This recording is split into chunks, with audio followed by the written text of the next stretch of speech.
Bun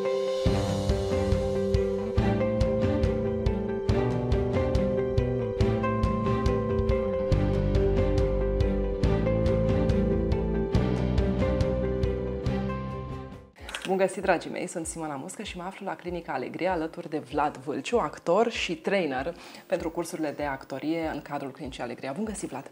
Bine te-am găsit, Simona! Mulțumesc pentru invitație! Vlad, vreau să vorbim astăzi despre un subiect asupra căruia eu sunt curioasă și mă bucur că tu și voi, în cadrul clinicii, organizați și cursuri destinate pacienților Clinicii Alegria și mai ales poate pentru copii adolescenți cu anumite tulburări de comportament și aș vrea să ne povestești despre problemele întâmpinate, despre provocările acceptate. Da, într-adevăr, aici la Clinica Alegria organizăm și cursuri de teatru, cursuri de actorie destinate pacienților, copii, adulți și adolescenți din cadrul clinicii cu diverse și anumite probleme de comportament, să le spunem tulburări de comportament, așa.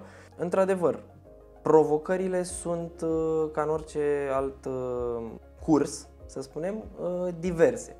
Printre ele aș enumera opreliștile cu care cursanții vin către noi la cursuri, întrebările, fricile, temerile, reținerile de foarte multe ori cu care ei vin și asta este una dintre provocări. Să reușești să-i faci să vină deschiși către tine, să fie curioși, să le trezești un pic curiozitatea. La început măcar. La început măcar, pentru că apoi se întâmplă ca un bulgăre de zăpadă. Ele cresc și se mai topesc, să spunem, din emoții. Dar la început, pentru că ele de foarte multe ori, să spunem, ei nu vin ca pentru un hobby, ca în cazul altor grupe, să spunem, ci vin să corecteze anumite tulburări, să spunem. Și atunci este o provocare, pentru că trebuie să aduci exercițiile bazate pe teatru, să le adaptezi către această nouă provocare. Și către un pic de terapie, cred, nu? Și către un pic de terapie. Este câte un pic din fiecare, așa, pus în niște proporții potrivite. Și asta este una dintre provocări, de exemplu, care este acceptată.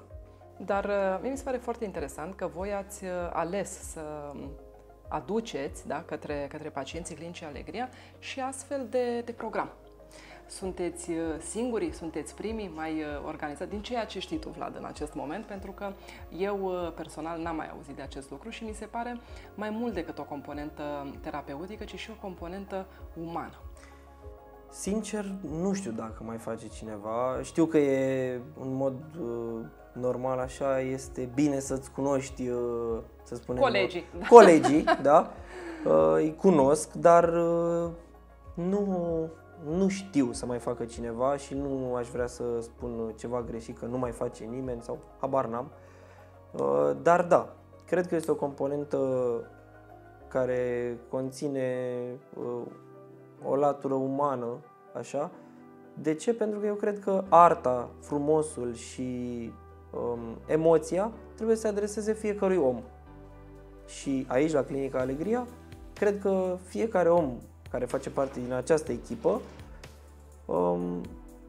are acest supratext, să spunem, în gând. Să ne adresăm fiecărui om, indiferent de. Și după de puneți voi ce vreți.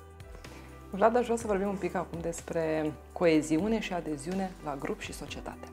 Da, pentru că aceasta este, sau acestea sunt unele dintre, să spunem, probleme. Să spunem problemele pe care le întâmpină societatea. Să nu ne ferim totuși de termenii care sunt prezenți în viața noastră a tuturor. Până la urmă, și asta este una dintre problemele societății. Cum să spun, adeziunea la un grup, să te faci, să te incluzi într-un grup. Să fii acceptat. Să fii acceptat, integrat. Să reușești să îl accepti pe altul în grupul tău.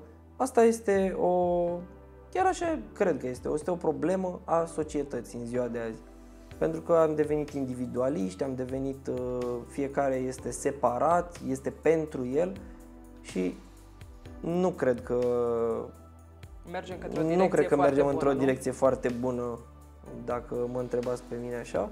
Și asta este unul din lucrurile pe care încercăm să le facem aici, inclusiv pentru persoanele sau cursanții cu anumite tulburări de comportament, ei să accepte alți, să spunem, indivizi și să fie acceptați. Învățăm cum să facem lucrul ăsta, învățăm să ne facem utili grupului, pentru că la teatru, mă întorc la teatru că eu despre asta vorbesc și la teatru așa se spune, fă-te util grupului.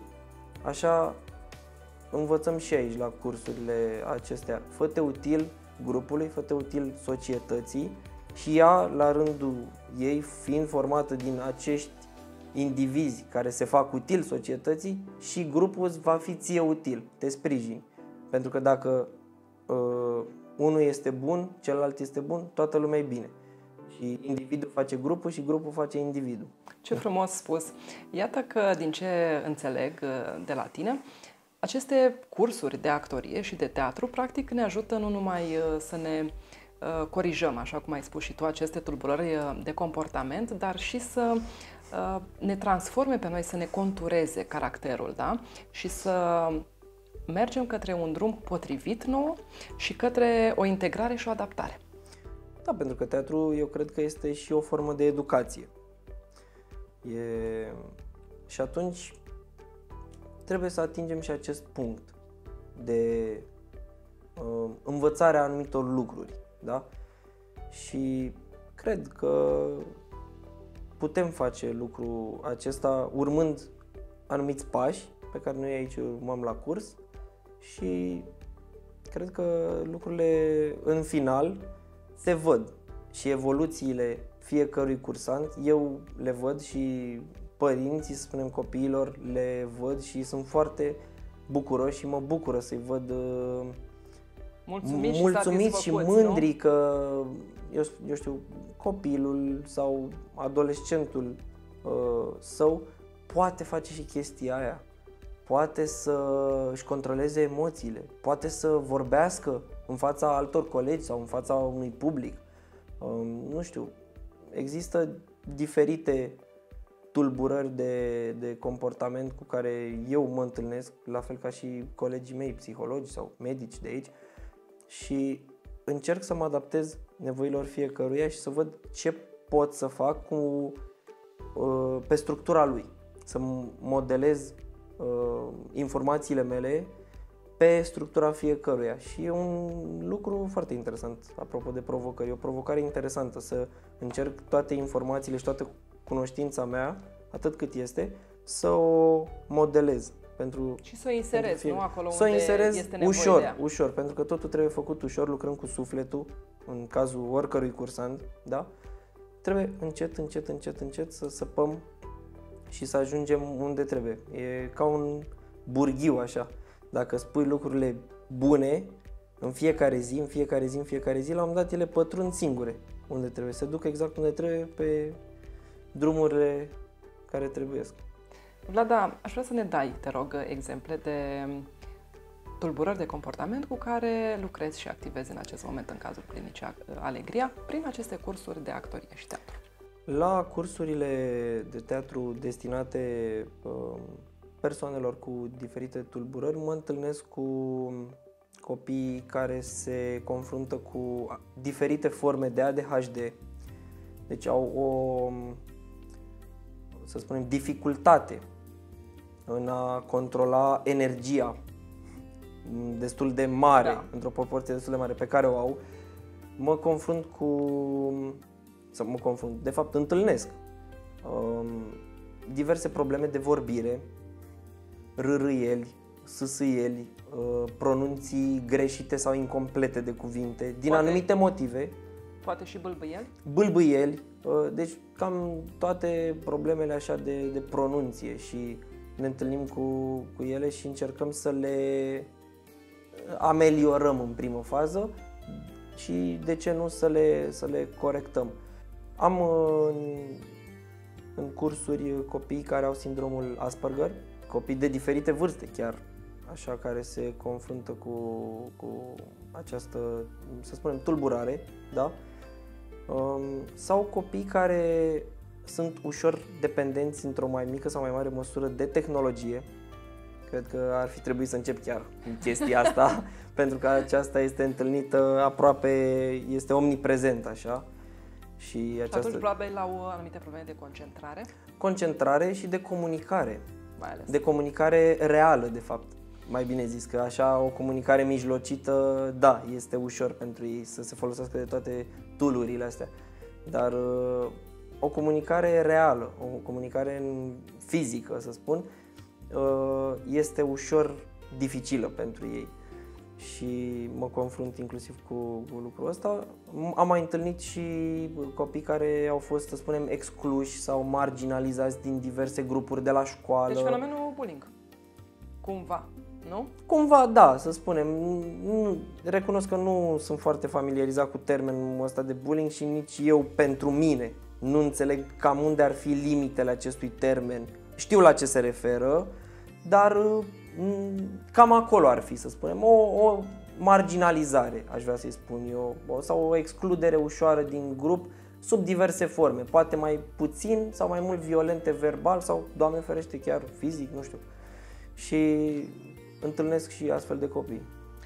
Din tot ceea ce mi-ai spus până acum, apropo de aceste tulburări de comportament și de situațiile pe care le întâlnești, pot să trag ca și concluzie faptul că, urmând aceste cursuri de actorie, pot îmbunătăți dicția, memorarea, îmi pot construi o încredere mai bună și mai consistentă?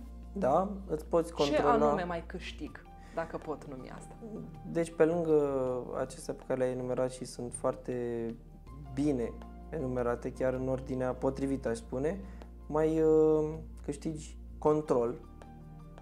controlul corpului, controlul vocii, al emoțiilor, înveți să le controlezi și să le canalizezi într-o direcție în care ție să-ți fie de folos. Pentru că tot timpul trebuie să canalizezi toată emoția pe care o ai, să ți-o folosești ca armă. Ca o armă cu care să te bați, nu să-ți fie în detrimentul tău, și să o folosești, să ți le ascuți, să poți să... Și atunci acest control este un mare câștig pentru ei, indiferent de tulburările care se confruntă. Și de ce nu chiar memorarea textelor, pentru că și ei fac spectacole la finalul acestui curs. La finalul acestui curs fac spectacole pe scenă, cu lumini, cu decor, cu costume, cu tot ce trebuie. Cu public. Cu public și atunci deja lucrurile se îndreaptă, să spunem așa, spre o normalitate sau o normalizare destul de accentuată, într-o formă destul de avansată. Pentru că nu e ușor nici pentru un om care crede că nu are anumite probleme sau nu are frici, nu este ușor să stea pe o scenă și să spună un text, poate de o pagină nu un text, doar, nici măcar numele lui. Sunt oameni care nu sunt în stare să stea pe o scenă și să se uite 200-300 de oameni și au emoții. Dar aminte acești copii care se confruntă cu toate aceste tulburări într-o mai mică sau mai mare proporție, pentru că unele sunt, să spunem, sunt copii care se confruntă cu 2 sau 3 aceste tulburări, deci ele sunt suprapuse și atunci trebuie pe fiecare în parte să încercăm să le corectăm. Și asta mi se pare un mare câștig. Vreau să ne povestești un pic despre conceptul de joc și joacă pe care tu îl integrezi în cadrul acestor cursuri. Da, este un concept cu care eu lucrez, pentru că și la teatru este tot așa, joc și joacă. Jocul are reguli, joaca nu are reguli. Și atunci cât la sută este joc și cât la sută joacă în cadrul acestor cursuri? Dacă ne-ai pronunțat cuvântul reguli, nici nouă ca adulți nu ne place acest termen foarte mult. Da, la cursuri și la teatru și cred eu că în viață trebuie să se bazeze pe niște reguli, pentru că altfel ar fi un haos total.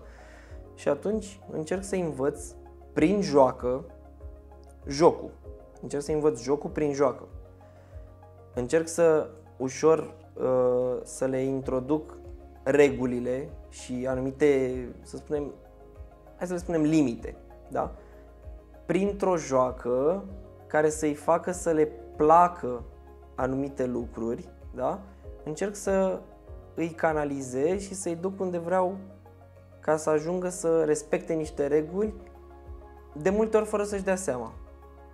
Reguli care înseamnă să asculți activ. Să asculți activ, corect. Să vorbești când trebuie, să fii atent la cei din jurul tău, să fii punctual, să respecti cadrul în care tu te afli. Spațiul, locul, să devenim ființa. Exact, să devenim adecvați momentului și locului în care noi ne aflăm. Și asta este iar un lucru pe care îl dobândim, să spunem așa.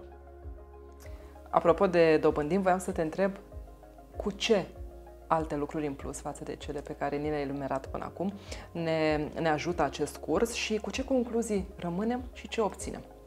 Așa aș vrea să le punctăm, să le punctăm așa în ordine. Ca de final. Bun. Rămânem cu destul de multe abilități îmbunătățite, pentru că fiecare vine cu anumite abilități, dar ele se îmbunătățesc, se ascult, cum ziceam mai devreme, da? Învățăm să vorbim mai clar, să pronunțăm cuvintele corect, complet și la volumul potrivit, învățăm să ascultăm, învățăm să ne exprimăm, da? Învățăm să corelăm și să conectăm mintea, gândul, corpul, postura, poziția corpului, mimica, gestica, da? Învățăm, sunt jocuri și care conectează aceste lucruri într-un mod armonios, da? Așa, și din lucrurile palpabile, să spunem, rămân cu un spectacol pe care îl prezentăm pe scenă. Pentru care ne pregătim cât timp? Pentru care ne pregătim aproximativ, cursul ține cam din septembrie, de la jumătatea lunii septembrie până la finalul lunii iunie, dar lucrul la spectacol începe undeva prin luna februarie. Deci un an de zile oricum îl petrecem împreună, un an școlar. Un an școlar îl petrecem împreună, da. Lucrul la spectacol durează vreo 3 luni, da?